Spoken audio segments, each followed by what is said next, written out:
नमस्कार दोस्तों, कैसे हैं आप। मैं मुकेश मारवाड़ी।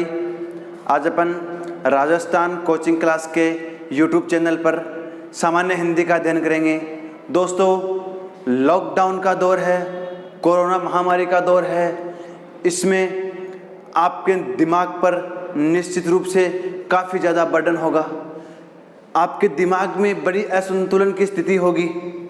दोस्तों, इस असंतुलन की स्थिति को पार करके ही हम अपनी मुकाम तक पहुंचेंगे, हम अपने सफलता तक पहुंचेंगे, हम हमारे लक्ष्य तक पहुंचेंगे। दोस्तों, हमें बिल्कुल भी इस लॉकडाउन के दौर में, ये जो महामारी का दौर चल रहा है, इसमें बिल्कुल भी हताश नहीं होना है। हमारे जो मन के पंख है, हमारे दिल के जो पंख लगे थे दोस्तों, उन पंखों को कुतरना नहीं है। हमारे मन के पंछी को बिल्कुल उत्तरोत्तर वृद्धि करते रहना है, उत्तरोत्तर ऊंचाइयों तक पहुंचाना है। और दोस्तों, इसके लिए हमें आवश्यक है निरंतर रूप से पढ़ते रहना, अपने प्रयास को जारी रखना। और दोस्तों, इस बार आपको ये ठानना है, आपको तैयारी नहीं करनी है दोस्तों, सफल होना है, आपको चयन प्राप्त करना है। अपने मन में ये ठान लो कि अभी नहीं तो कभी नहीं। अगर अपन ये ठान लेंगे तो दोस्तों, निश्चित रूप से ये जो सफलता का जो सुंदर मोती है, सफलता का जो हीरा है दोस्तों, ये हमारे गिरेबान में होगा, हमारी जेब में होगा। दोस्तों, लीजिए अपन हमारे अध्ययन को आगे जारी रखते हैं। हमने इसके पहले पढ़ा था मात्रा के आधार पर। दोस्तों, अपन वर्ण विचार पढ़ रहे थे। थोड़ा पीछे की अगर अपन बात करें तो अपन वर्ण विचार पढ़ रहे थे। वर्ण विचार जैसा कि अपने सबने देखा था, वर्ण किसे कहते हैं, ध्वनि क्या होती है, अक्षर क्या होता है।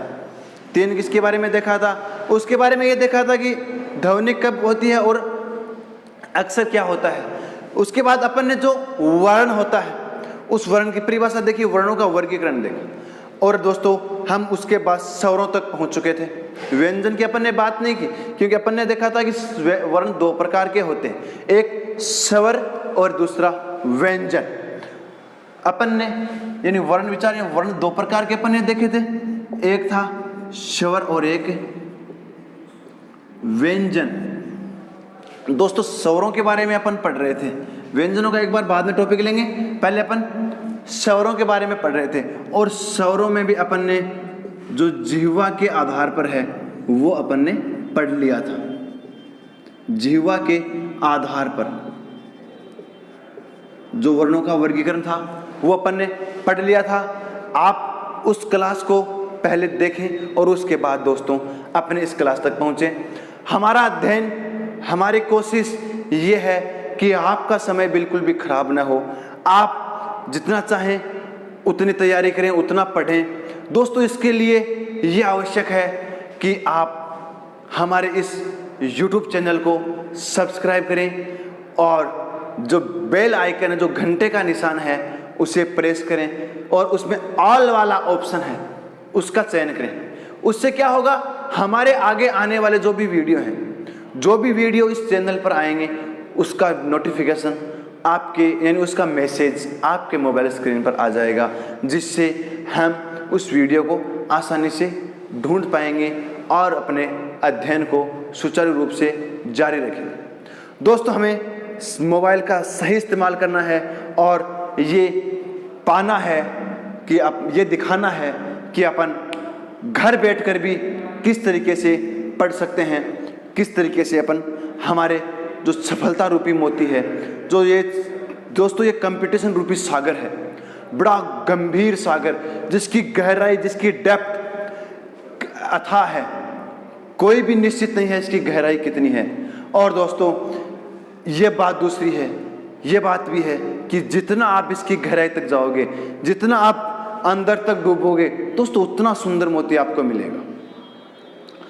कोई भी, और ये भी निश्चित है कि आप जितनी बार डुबकी लगाओगे उतने मोती प्राप्त करते रहोगे।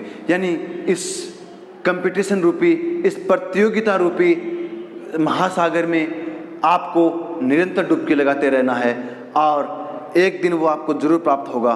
तब आप अपना सफलता अपना जीवन का जो लक्ष्य आपने बना रखा है वो दोस्तों सफल हो जाओगे। और दोस्तों एक बात और, कहीं भी आप अलग अलग मत भागो, अलग अलग मत दौड़ो दोस्तों, क्योंकि थोड़ा सा एक बार थोड़ा सा इससे मैं अटकर थोड़ा बात करता हूँ आपको, आपके जीवन में निश्चित रूप से बड़ी बात साबित होगी। दोस्तों सफलता प्राप्त करने के लिए हमारे सामने 4 सीढ़ियाँ हैं।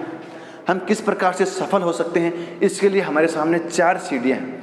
उन 4 सीढ़ियों को पार करके हम सफलता रूपी जो ये बोल सकते अपने मंजिल का जो ऊपरी हिस्सा, अपनी छत है, उस पर पहुंच पाएंगे। हमारी जो सफलता है उसको हम प्राप्त कर सकते हैं। दोस्तों पहला आता है आपके सामने लक्ष्य। आपको ये लक्ष्य निर्धारण करना होगा। आपको इस बात का पहले दृढ़ होना, अपना एम निश्चित करना पड़ेगा कि आपको किस क्षेत्र में जाना है।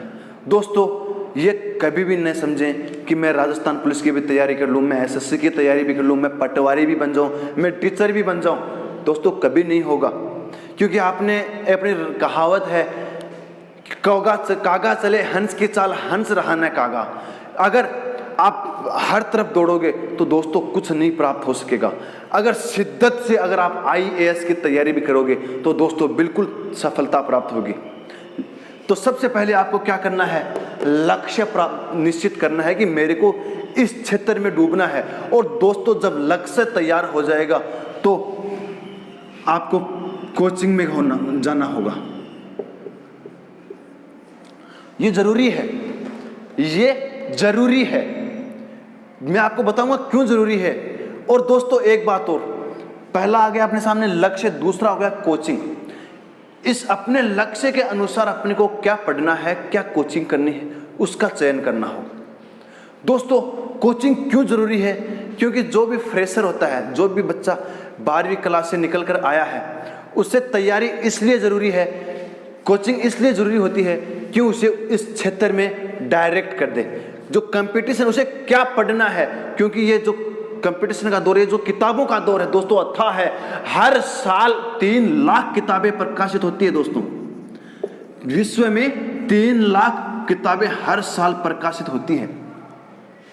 3 लाख दोस्तों बहुत होता है। अगर आपको यूट्यूब की बात करें तो दोस्तों माना जाता है कि एक साल में इतना कंटेंट यूट्यूब पर डलता है कि पृथ्वी के चारों ओर 12 चक्कर लगा दें अपन। 12 चक्कर अपन पृथ्वी के चारों ओर लगा दें, उतना कंटेंट एक साल में यूट्यूब पर पड़ता है। मान लो दोस्तों, सोच लो आप कितना होगा। धरती की परिधि आपने भूगोल में पढ़ी होगी क्या है, और उसमें 12 यानी जितना किलोमीटर है वो जितना समय लगता है दोस्तों, उतना अपने यूट्यूब पर कंटेंट डलता है हर साल। तो दोस्तों बहुत अथाह है, कोचिंग भी बहुत है, लेकिन आपको चयन क्या करना है। मैं हमारी कोचिंग की कहीं भी नहीं कर रहा हूं, कहीं भी प्रमोट नहीं कर रहा हूं। मैं ये कह रहा हूं कि आपको डिसाइड करना है कि आपको क्या करना है, कौन सी कोचिंग में जाना है, कहां आपके लिए सुटेबल। आपको भीड़ नहीं देखनी है, चकाचौंध नहीं देखनी है दोस्तों। अगर आपको तैयारी करनी है तो बिल्कुल एक झोपड़े पर बैठने वाला भी, आपने अब्दुल कलाम के बारे में सुना होगा, जिसने गली की लाइट के नीचे बैठकर तैयारी की, पढ़ा वो व्यक्ति, और आज किस मुकाम पर पहुंचा दोस्तों। अगर आपको किसी चीज की, अगर किसी को आपको मोटिवेट होना तो अपने से होइए।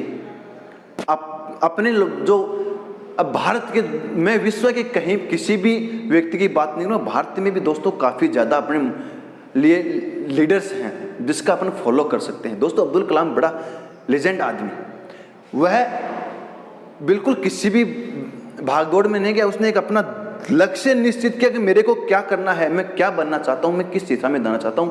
उसके लिए निश्चित सबसे पहले आपको लक्ष्य को करना होगा दोस्तों, और उसी लक्ष्य के अनुसार आपको कोचिंग जाननी होगी।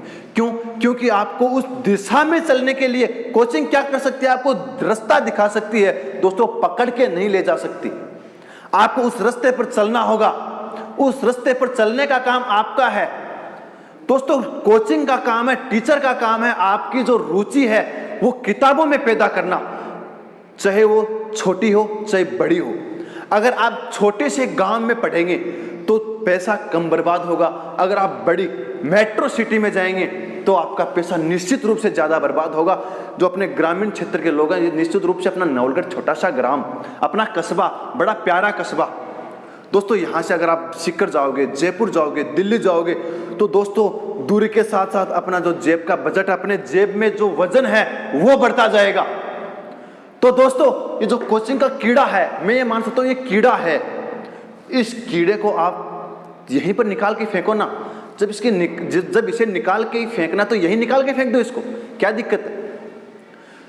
बात आती है कोचिंग के बाद आती है नोट्स। बड़ी अच्छी बीमारी है, बड़ी अच्छी चीज है नोट्स। दोस्तों क्या है, मेरे को उसके नोट्स दे दो, मेरे को सफल कोचिंग के दे दो, मेरे को अलग अलग माइंड कोचिंग के दे दो, मेरे को दूसरी कोचिंग के दो, कैसी भी कोचिंग को दे दो। दोस्तों कुछ नहीं होगा, भरे पड़े हैं नोट्सों से।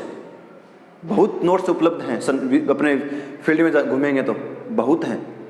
दोस्तों कभी भी आपको नोट्सों से सफलता नहीं मिलेगी। और एक बात और, दूसरों के नोट्स पर डिपेंड रहना छोड़ दो। मैंने आपको कहा कि आपको रास्ता दिखा सकते हैं, अंगुली पकड़ के नहीं लेकर जाएगा कोई भी, आपको जाना है उस रास्ते पे। तो दोस्तों नोट्स खुद के बनाओ, नोट्स जरूर बनाने होंगे, लेकिन आपको ये नहीं होगा कि आप एक किताब को पढ़ लेंगे और सफल हो जाएंगे। नहीं दोस्तों, अगर आपको एक ऊंचाई तक पहुंचना है, अगर आपको एक स्तर तक पहुंचना है, तो दोस्तों नोट्स बनाने होंगे आपको। नोट्स किस प्रकार से बनाने हैं वो तरीका अपन देख सकते हैं। दोस्तों जीरो से शुरू करें। अगर आपको मैं हिंदी की बात करता हूं, अगर आपको हिंदी के नोट्स बनाने हैं तो दोस्तों किससे चलो, आप कैसे चलो। मैं तो कहता हूं कैसे भी नहीं, ऐसे चलो। अपने को आता है ए, लिखना भी आता है, लेकिन चलना कहां से, आपको ऐसे चलना है। और पहुंचना कहां तक है, जिस टॉपिक को जितनी ऊंचाइयों तक ले जा सकते हो दोस्तों ले जाओ। कहां से आएगा प्रश्न, कहां से आएगा, ये मैं आपसे बताता हूं। फिर अगर आप इस प्रकार से नोट्स तैयार करेंगे ना, तो दोस्तों मैं कहता हूं कि जो कंपटीशन है ये आपके हथेली पर होगा। बात समझो, ये बात, इसको जितनी ऊंचाई तक उसको ले जा सकते हो दोस्तों ले जाओ। अगर मान लो आपको राजस्थान की हिस्ट्री के नोट्स बनाने हैं, तो राजस्थान शब्द कहां से आया वहां से लेकर आपको जहां तक पहुंचाना है उसको पहुंचाओ दोस्तों। इस प्रकार से नोट्स तैयार करो। यानी अपन ये सकते हैं जीरो से लेकर बिल्कुल टॉप तक। और एक बात और, आपके जैसे एक टॉपिक पूरा होता है उसके आगे कुछ पेज खाली छोड़ो, जिससे क्या होगा, आप दोबारा अगर उस टॉपिक के बारे में आपको कुछ मिलेगा तो वही एक साथ रिटर्न में आ जाएगा वो। अगर आप अलग अलग जगह लिखोगे तो दोस्तों वो अलग अलग ही रह जाएगा, एक जगह नहीं होगा बिल्कुल भी। आपको एक जगह करना, अपने दिमाग में बिठाना है। इस जो 300 ग्राम का भेजा है ना, इसमें सब कुछ बिठाना है आपको, तभी मजा आएगा तैयारी करने का, देखना फिर। और दोस्तों ये जो 3 पथ हैं वो दोस्तों कहां तक पहुंचते हैं, अपनी सफलता तक पहुंचते हैं। और दोस्तों इस 3 के आगे अपना क्या होता है, सफलता, अपना चयन, अपन ये बोल सकते हैं।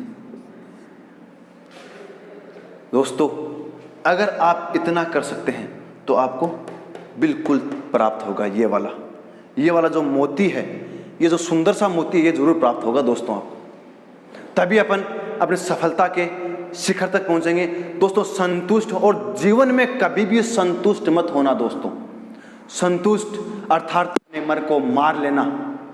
अगर आप राजस्थान पुलिस में लग गए तो दोस्तों उसके बाद आप एसआई की तैयारी शुरू कर दो। जब आप एसआई बन जाओ तो दोस्तों उसके ऊपर एसपी की तैयारी शुरू कर दो, आईएएस तैयारी रहो। लेकिन दोस्तों मन में कभी भी संतुष्ट मत हो जाना एक स्तर पर पहुंचने के बाद। नहीं दोस्तों, अगर आप संतुष्ट हो गए तो दोस्तों ये मान लो कि आपका अपने ऊपर से भरोसा हट गया। दोस्तों अगर भरोसा हट गया कुछ नहीं है। संतुष्ट जिस दिन हो गए आप दोस्तों, ये मान लो आपके लाइफ का जो उद्देश्य है वह मर जाएगा। आप एक सिर्फ जिंदा पुतला रह जाएंगे, आपकी आत्मा मर जाएगी। ये कहता हूं कि संतुष्ट कभी भी मत होना। हर समय ललक होनी चाहिए, कुछ पाने की, कुछ कर गुजरने की ललक होनी चाहिए मन में, तभी अपन प्राप्त कर सकते हैं। दोस्तों पहले लक्ष्य निर्धारित करना होगा, फिर जो कोचिंग का जो कीड़ा है वो अपने दिमाग से हटाना होगा, नोट्स अपने को तैयार करने होंगे और फिर अपने को क्या प्राप्त हो जाएगा, ये सफलता। नोट्स के बारे में फिर कह रहा हूँ, किसी भी दूसरी भागा दौड़ में, हापादापी में बिल्कुल मत रहो। नोट्स खुद के तैयार करो, तभी आपको हर चीज़ समझ में आएगी। कुछ नहीं है, ये जो बिल्कुल तुच्छ है ये मानता हूँ मैं, ये देख लो। लीजिए अपन चलते हैं अब अपने टॉपिक की तरफ। ये दोस्तों वो बातें थी जो आपको इस लॉकडाउन के दौर में आपके मन को स्थिर रखेंगी, आपके मन को बिल्कुल आगे तक लेकर जाएंगी, जिससे आप अपना अध्ययन आगे भी जारी रख सकें। लीजिए दोस्तों, अपन पढ़ रहे थे वर्ण विचार। अपन ने क्या पढ़ा वो अपन ने देखा, यानी जीवा के आधार पर अपन जो 3 प्रकार के स्वर होते हैं वो अपन ने पढ़ लिए थे। और आज अपन अब पढ़ेंगे अपन मुख की आकृति के आधार पर। मुख की आकृति के आधार पर स्वरों का वर्गीकरण, स्वरों का वर्गीकरण। दोस्तों मुख की आकृति यानी मुख कितने प्रकार के हो सकते हैं, या तो अपना चपटा रह जाएगा या फिर क्या हो जाएगा, गोल आकृति ले लेगा। ये मत मान लेना आप कि गोल का मतलब बिल्कुल अपना जो व्रत होता है गोल वाला, ये नहीं दोस्तों। अपने इस प्रकार से हो सकते हैं या इस प्रकार से हो सकते हैं, इस प्रकार से ये 2 आकृति ग्रहण करेगा, या तो उ या ओ, यही 2 आकृति ग्रहण करेगा। ये मत मान लेना कि बिल्कुल आपका एक व्रत के अनुसार आकृति नहीं होगी दोस्तों। यानी और देखिए, जब अपने ओष्ठ गोल आकार के होंगे, जब अपने ओष्ठ गोल आकार के होंगे तब अपन उसे क्या कहेंगे, वर्ताकार। वर्ताकार स्वर, या अपन उसको बोल सकते हैं व्रतमुखी स्वर। वर्ताकार या व्रतमुखी, यानी जिन स्वरों का उच्चारण करने पर अपना जो मुंह का आकार है वह कैसा हो जाए, गोल हो जाए। कैसा हो जाए, गोल हो जाए, वर्त की आकृति ग्रहण कर ले अपने ओष्ठ, वह क्या होगा, वर्ताकार स्वर होगा, वर्तमुखी स्वर होगा। और जिसमें यानी अपन ये बोल सकते हैं अपना मुंह इस प्रकार से गोल हो जाए, वह तो क्या हो जाएगा, वर्तमुखी। और वे स्वर जिनके अपने मुंह का आकार सामान्य हो, वे कौन सा हो जाएंगे, अवर्ताकार। अवर्ताकार, या अपन उनको बोल सकते हैं अवर्तमुखी। कौन से वे दोस्तों, वर्ताकार तो वे होंगे जिनके उच्चारण के समय, जिनको बोलते समय अपने जो ओष्ठ हैं वह कैसे हो जाएं, गोल हो जाएं, यानी व्रत की आकृति ग्रहण कर ले, वो तो कौन से हो जाएंगे, वर्ताकार हो जाएंगे। और वे स्वर जिनके उच्चारण में अपने मुंह की आकृति ये बोल सकते हैं सामान्य रहे या वर्ताकार न हो, वे क्या कौन से हो जाएंगे, अवर्ताकार या अव्रतमुखी। मैंने आपको काफी बार बताया है कि जिसके आगे भी अ उपसर्ग लग जाए, जिसके आगे भी अ उपसर्ग लग जाए, उस अ उपसर्ग का अर्थ क्या होता है, के बिना। क्या होता है, के बिना। ठीक है दोस्तों, देखिए वर्ताकार स्वर अपने कौन से होते हैं, बात करते हैं अपन। कौन से हो जाएंगे, उ, उ और ओ, और एक हो जाएगा ओ, उ, ओ, औ। ये तो कौन से हो गए अपने, वर्ताकार या व्रतमुखी स्वर, ये 4। और बात करते हैं अपन दूसरे वालों की, यानी अवर्ताकार या अव्रतमुखी। वे कौन से, जो बाकी बच गए वो सारे क्या हैं, अवर्ताकार यानी अव्रतमुखी हैं सारे के सारे। कौन से बच गए, आ, ई, उ आ गया, फिर री, उसके बाद ए, आई, ओ, औ यहाँ पर आ गया। दोस्तों कितने हुए, 4। ये कितने हुए 7, 4 और 7 11। बात हो गई अपनी इतनी। ये तो 4 हो गए और ये 7 हो गए, और 4 और 7 कितने होते हैं दोस्तों 11। यानी अपने कितने प्रकार के हो गए, 2 प्रकार के हो गए। वर्ताकार या वृत्तमुखी वे स्वर जिनके उच्चारण में अपने मुंह है यानी ओष्ठ की आकृति कैसी हो जाए, गोल हो जाए, वर्त के आकार के अपने ओष्ठ हो जाए, वो तो कौन से हो जाएंगे, वर्ताकार या वृत्तमुखी। और वे स्वर जिनके उच्चारण में अपने मुंह की आकृति सामान्य हो, वे कौन से हो जाएंगे दोस्तों, अवर्ताकार और या अवर्तमुखी। वर्ताकार में कौन से हो जाएंगे अपने उ और ओ, ये अपने होंगे वर्ताकार या वर्तमुखी। और दोस्तों आ ई री ए आई, ये कौन से हो गए अपने अवर्ताकार। दोस्तों इसके विषय में अपने छोटी सी, मान लो आपको ये ध्यान नहीं रहे तो एक छोटी सी अपन लाइन देखेंगे, उससे अपने पूरे याद रह जाएंगे। अपन लिखते हैं अवृत स्वर, अवृत स्वर आइए री, क्या लिखे अपने लाइन, अवृत स्वर आइए री, अवृत स्वर आइए री। देखिए दोस्तों अवृत स्वर का मतलब तो क्या हो गया, जो अवर्ताकार स्वर अपने, कौन से अवर्ताकार स्वर। यानी इस लाइन से अपने को यह पता चलेगा कि अवर्ताकार स्वर कौन से होते हैं। यह बात कन्फर्म है कि वर्ताकार या वर्तमुखी कितने प्रकार के होते हैं, 2 प्रकार के होते हैं। कितने प्रकार के, 2 प्रकार के। एक तो वर्ताकार या वर्तमुखी, दूसरा अवर्ताकार या अवर्तमुखी। बात करते हैं अवर्ताकार स्वर। दोस्तों आ से क्या हो गया, आ गया। बात करते हैं ई से क्या हो गया, ई हो गया। बात करते हैं ए से क्या हो गया, ए आई हो गया। और री, यह रहा री, अवर्त स्वर आइए री। याद हो गया दोस्तों, लेकिन फिर भी मैं कह रहा हूं आपको, याद आपको यही करने हैं। ये तो तब काम आएगा जब यह दिमाग से थोड़ा अपने ये कहते हैं कि मिस होता हो, दिमाग से निकलता हो, तब आपको ये लाइन याद दिला देगी पूरा, कौन से स्वर अवर्ताकार होते हैं। ठीक है दोस्तों, हमारे इस वीडियो को आप लाइक करें, अपने दोस्तों के साथ शेयर करें। और एक बार पुनः कहता हूं, हमारे इस चैनल को अगर आप विद्यार्थी नए हैं, अगर आप हमारे साथ इस वीडियो में जुड़े हैं, तो इस वीडियो को, इस चैनल को आप सब्सक्राइब करें और जो बेल आइकन है उसमें ऑल का ऑप्शन चयन करें, जिससे हमारे आगे आने वाले जो भी वीडियो हैं उसका आपको नोटिफिकेशन प्राप्त हो सके। दोस्तों जब इस लॉकडाउन के दौर में, कोरोना जैसी महामारी को अपन को हराना है, और इसके लिए आपको अपने चेहरे पर मास्क लगाना है, लोगों से दूर रहना है, सोशल डिस्टेंसिंग। दोस्तों सोशल डिस्टेंसिंग रखनी है, मन की दूरी मत रख लेना किसी से।